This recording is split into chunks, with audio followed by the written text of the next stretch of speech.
নমস্কাৰ জেআৰজি ব্লগলৈ পুনৰবাৰ সকলোকে স্বাগতম জনাইছোঁ। আজি আমি আলোচনা কৰিবলৈ লৈছোঁ বিশেষভাৱে যিসকলে এইবাৰ SSLC পাছ কৰিছে সেই ছাত্ৰ ছাত্ৰী আৰু অভিভাৱকসকলৰ জ্ঞাতাৰ্থে এটা জানিবলগীয়া কথা। বিশেষকৈ অসম উচ্চতৰ মাধ্যমিক শিক্ষা সংসদৰ পৰা অহা এখন নটিফিকেশ্যন সম্পৰ্কত ইতিমধ্যে আমি সকলোৱে দেখিছোঁ যে অসমত প্ৰতিদিনে বিভিন্ন ধৰণৰ শিক্ষা প্ৰতিষ্ঠান নতুনকৈ গঢ় লৈ উঠে।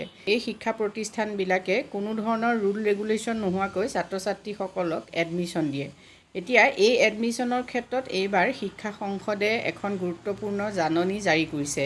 এই জাননীখনৰ সম্পৰ্কত সকলো অভিভাৱকে জনা উচিত, নহ'লে ভৱিষ্যতে তেওঁলোক বিপদত পৰিব পাৰে। সেইবাবে আজি ভিডিঅ'টো আপোনালোকৰ বাবে প্ৰস্তুত কৰিছোঁ। অসম উচ্চতৰ মাধ্যমিক শিক্ষা সংসদৰ পৰা এই জাননীখন 17/5/2024 তাৰিখে আহিছে। ইয়াৰ দ্বাৰা সংশ্লিষ্ট সকলোকে জনোৱা হয় যে অসম উচ্চতৰ মাধ্যমিক শিক্ষা সংসদে ইতিমধ্যে 2024-25 শিক্ষাবৰ্ষৰ বাবে একাদশ শ্ৰেণীৰ নামভৰ্তি প্ৰক্ৰিয়া আৰম্ভ কৰিছে।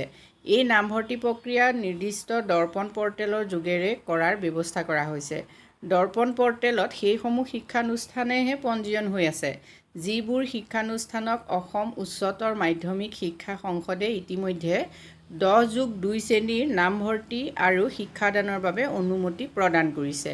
শিক্ষা সংসদে লোৱা সিদ্ধান্ত অনুসৰি দৰ্পণ পৰ্টেলৰ যোগেৰে একাদশ শ্ৰেণীত নামভৰ্তি কৰা ছাত্ৰ ছাত্ৰীকহে পৰৱৰ্তী পৰ্যায়ত একাদশ শ্ৰেণীৰ পঞ্জীয়ন আওতাত ৰখা হ'ব আৰু হ'ব লগা আগন্তুক পৰীক্ষাবোৰত অৱতীৰ্ণ হ'বৰ বাবে যোগ্য হিচাপে গণ্য কৰা হ'ব।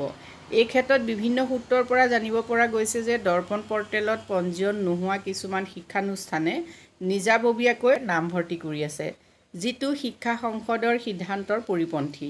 এই ক্ষেত্ৰত সকলো পক্ষকে জনোৱা যায় যে শিক্ষা সংসদৰ সিদ্ধান্তৰ পৰিপন্থী ব্যৱস্থাৰে লোৱা নামভৰ্তিসমূহক শিক্ষা সংসদে মান্যতা প্ৰদান নকৰে আৰু নামভৰ্তি কৰা ছাত্ৰ ছাত্ৰীসমূহক পঞ্জীয়নৰ বাবে যোগ্য বুলি গণ্য কৰা নহ'ব।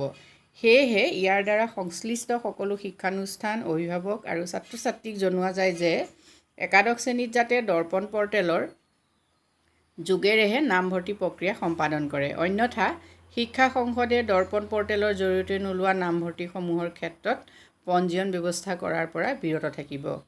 সচিব, অসম উচ্চতৰ মাধ্যমিক শিক্ষা সংসদ, বামুণী মৈদাম, গুৱাহাটী 781021।